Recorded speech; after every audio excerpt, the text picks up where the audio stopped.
A questão do Vinha acho que é reflexo de uma longa inatividade, né? Ele ficou muito tempo parado. O Vinha teve lesão de ligamentos e fratura, né, no local, então foi uma lesão muito séria. Eu acho que ainda não... Ele é relacionado, ele fica ali para entrar uns minutos, mas provavelmente, acho que quase com toda certeza, não tem essa informação lá de dentro, mas se ele não está jogando, porque ele ainda precisa de algum tempo de treinamento, tudo para começar um jogo, né? Ainda mais da intensidade que joga o Flamengo. E o Varela se adapta bem ali, então o Felipe certamente vê mais segurança em colocar o Varela e deixar o Vinha como opção para jogar uns minutos.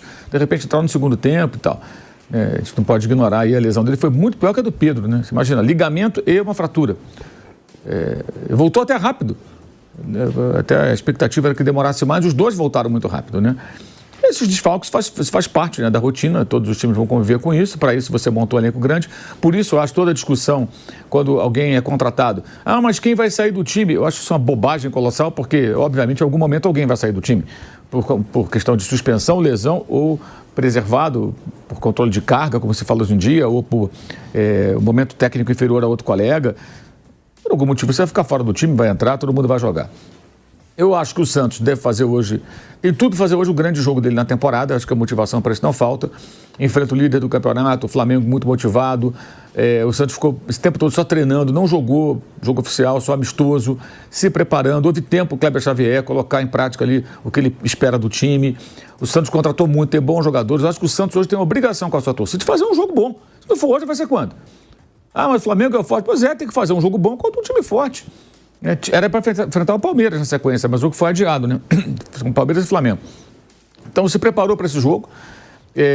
O Flamengo domingo mostrou como se comporta e vejamos se vai se comportar da mesma forma, mesmo fora de casa, com aquela intensidade, pressionando tanto o adversário como o São Paulo, que foi asfixiado pelo Flamengo durante praticamente toda a partida.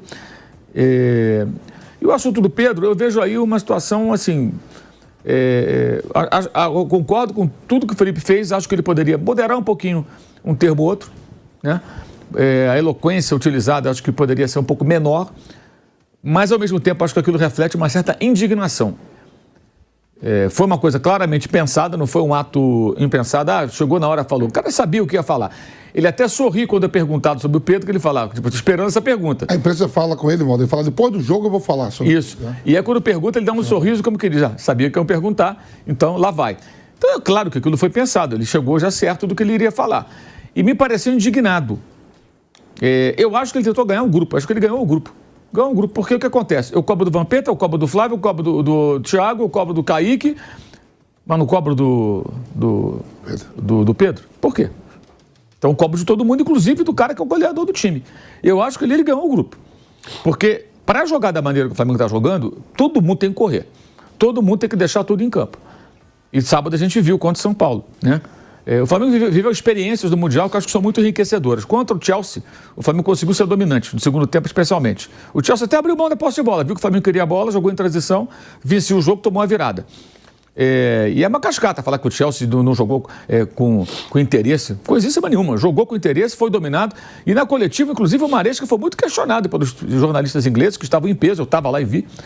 Estava até meio bravo. Porque ele foi surpreendido. Acho que foi importante até para o Chelsea, aquela derrota, para ele ficar ligado contra os outros dois brasileiros que ele enfrentou. Tipo, já perdi para um, vou ficar atento aqui, senão eu posso dançar de novo. Ele já enfrentou, estudando mais o adversário, acho eu. Ele falou não que estudou o Fluminense em jogos aqui. Então, porque, lógico, ele foi surpreendido pelo Flamengo. Segundo tempo, especialmente, eles não esperam o time sul-americano, gente, jogando com aquela intensidade. Já contra o Bahia, o Flamengo sofreu do mesmo mal. O feitiço virando contra o feiticeiro. E mostrou um certo, para aquele jogo, despreparo para enfrentar aquela situação que era previsível. Inclusive, a gente falou aqui várias vezes antes do jogo. O Flamengo vai passar por desconforto, vai ser encurralado, vai ser empurrado para o teu campo. E foi. Óbvio que ia acontecer, né? Mas acho até que teve momentos bons no jogo. Eu acho que, embora o Flamengo não tenha ido longe, acho que o Mundial ele apresentou uma rica experiência desse confronto bem sucedido e mal sucedido com times europeus. Um que é muito forte, é o campeão alemão, né? E o outro que é o campeão do torneio e que é o quarto colocado da Premier League, que foi muito menosprezado pela imprensa brasileira, e parte dela, que demonstrou total desconhecimento de futebol internacional. Teve gente falando, Vampeta, você viu, é o pior europeu, pelo amor de Deus, gente, como é que o quarto colocado da Premier League é pior do que o time da Áustria, do que o time de Portugal? Óbvio que não era o pior europeu, gente. Isso aí é uma conversa assim de maluco, é coisa de gente que não tem a menor noção do que está falando. Sabe? Então, pelo amor de Deus, pô, ainda acham que tem condições de...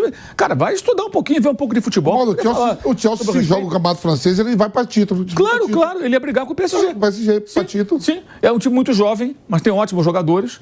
E aí agora todo mundo percebeu, né? Contra o PSG quando foi campeão. Então, acho que as experiências foram muito ricas para o Flamengo. Não estou falando do resultado, claro que a ganho de campanha foi do Fluminense, que foi mais longe, não estou discutindo isso. Estou falando do Flamengo especificamente. Ele teve experiências muito boas, mesmo na derrota, de sentir a pressão e pensar, como é que eu saio dessa situação? Embora dificilmente vai viver algo parecido no futebol brasileiro, pode acontecer, né? Na Libertadores, até o time brasileiro conseguir reproduzir aquilo que o Cruzeiro fez isso, não com a mesma competência e intensidade, mas fez isso na derrota que o Flamengo sofreu em Belo Horizonte. O Leonardo Jardim botou o Flamengo pressionado e teve dificuldade, e finalizando barbaridade. Enfim, ao contrário do Bayern, que finalizou 4 vezes e fez 3 gols, né? O outro foi contra. Um índice de aproveitamento bizarro, 4 vezes no alvo, 3 gols. Então, aí sábado, né, nós vimos o Flamengo jogando dessa forma. Vai repetir hoje? Essa eu acho que é uma pergunta importante. Para jogar assim, tem que todo mundo deixar tudo em campo. O Pedro é pesado, não tem mobilidade. Gente, o Harry Kane é o quê? É um franzino no corredor? É um jogador grande, pesado também, o porte físico até é parecido. E o cara volta, marca, dá carrinho, dá porrada. Para mim, o lance simbólico desse jogo com relação ao atacante inglês do time alemão é a pancada que ele dá no Ayrton Lucas no final. O Ayrton Lucas entrou logo, um minuto depois ele pega uma bola, ele está iniciando um ataque. Nem é um jogador de perigo, está iniciando um ataque, está na intermediária ofensiva. O Kane vem lá do meio, dá uma enxadada nele, toma um cartão amarelo, ainda dá uma batidinha assim na cabeça do brasileiro, faz como que, garoto, foi mal. Tipo assim, como que ele tá como menino mesmo. O jogo aqui é de gente grande, meu irmão. Aqui o pau canta mesmo. Não tem esse negócio de, não pode, faltinha. Não é futebol brasileiro, não tem Daronco apitando, não tem esses hábitos brasileiros. Então, teve muitas lições aí, eu acho, que tem que ser bem aproveitadas. No sábado, acho que o time mostrou ter assimilado. E o Pedro viu isso do banco. Aí eu fico pensando, será que ele vendo o Harry Kane jogar? Eu falo, cara, como é que esse cara, que também é um jogador grande e tal, não é um jogador leve, rápido, joga dessa maneira? A gente viu ele volta para dar carrinho aqui na lateral do campo. A gente vê isso no futebol alemão, via no futebol inglês, via no Tottenham.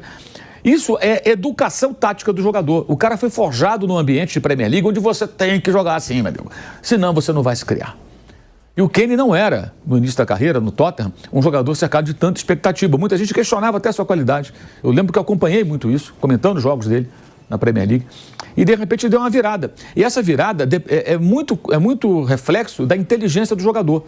De perceber, cara, para eu ser um grande atacante, eu preciso melhorar nisso. E o Pedro é muito bom. Mas o que falta a ele, essa intensidade. Melhorou um pouco com o Tite, mas o Felipe quer mais. Se ele tiver a humildade e não se cercar de parças que só concordam com ele, ele vai pensar, porra, o Felipe me deu um esporro, ele exagerou, mas peraí, o que ele tem razão aqui? O que eu tenho que melhorar? Porque se ele for jogar em outro time, se ele for vendido, se ele for voltar para a Europa, se ele for para algum outro lugar, se ele for para a Arábia Saudita trabalhar com um técnico europeu, tem muitos lá, com o Jorge Jesus, lá no time do Cristiano Ronaldo, ou se ele for trabalhar com o Simone Inzaghi, que está iniciando trabalho no Al Hilal, eles vão cobrar isso também, cara. Acha que não? Fica aí bonitão, esperando aí que a bola chega para você. Isso não existe mais. Não estou dizendo que ele joga assim, ele até participa e tal, mas precisa mais. Então, se criou um impasse. E eu entendo que o Flamengo ontem, claramente o Flamengo vazou o nome do Castellanos, que é um atacante argentino, que nem jogou na Argentina, começou no Chile, Estados Unidos, joga na Lazio. O cara foi muito utilizado na temporada na Série A, 29 jogos, 28 como titular, 10 gols, 3 assistências. Por que a Lazio vai vender? A Lazio está com problemas financeiros, transferban e tal, algumas questões lá, se não me engano está com transferban, sofreu, tem que me atualizar, não sei se livrou, ainda não. Mas enfim, mas vai vender a preço de banana, jogador avaliado em 25, 26 milhões de euros. Eu entendi que o vazamento desse nome pode até amanhã o Flamengo conseguir avançar. É para mostrar o seguinte, ô bonitão, nós não vamos morrer sem você, a gente vai buscar outro cara, claramente. É muita coincidência, o Pedro emitiu uma nota há 2 dias. A nota é praticamente uma terceirização de responsabilidades. Olha, vazaram uns prints e tal, e aí caiu o meu rendimento. Cara, vazou uns prints, vai lá na chefia, né? E fala, vem cá, o que significa isso aqui?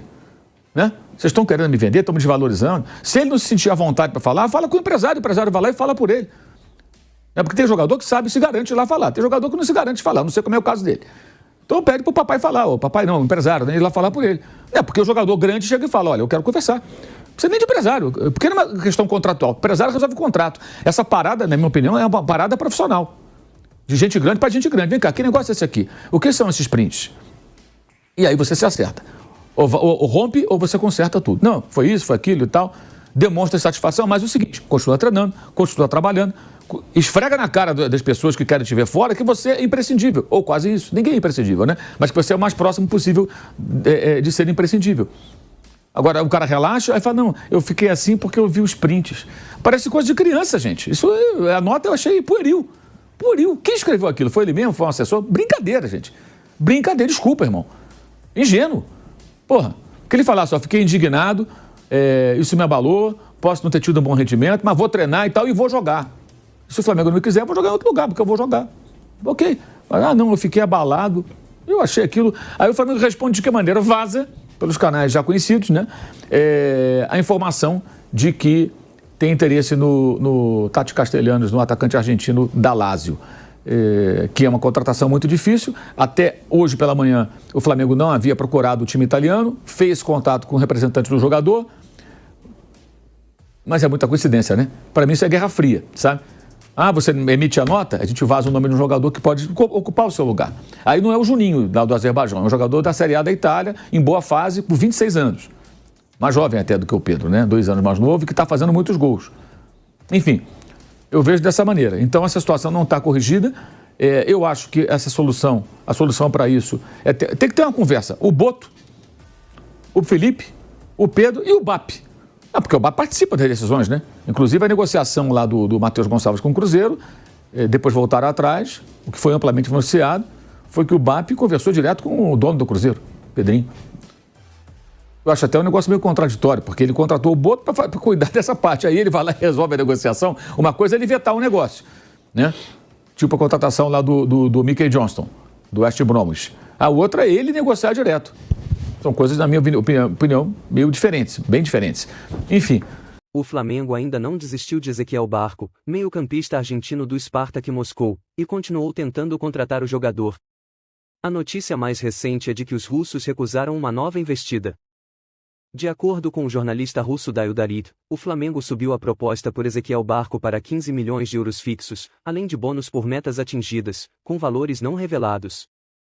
No entanto, o Spartak Moscou segue fazendo jogo duro e também recusou a segunda oferta do Flamengo. A anterior era de cerca de 14 milhões de euros.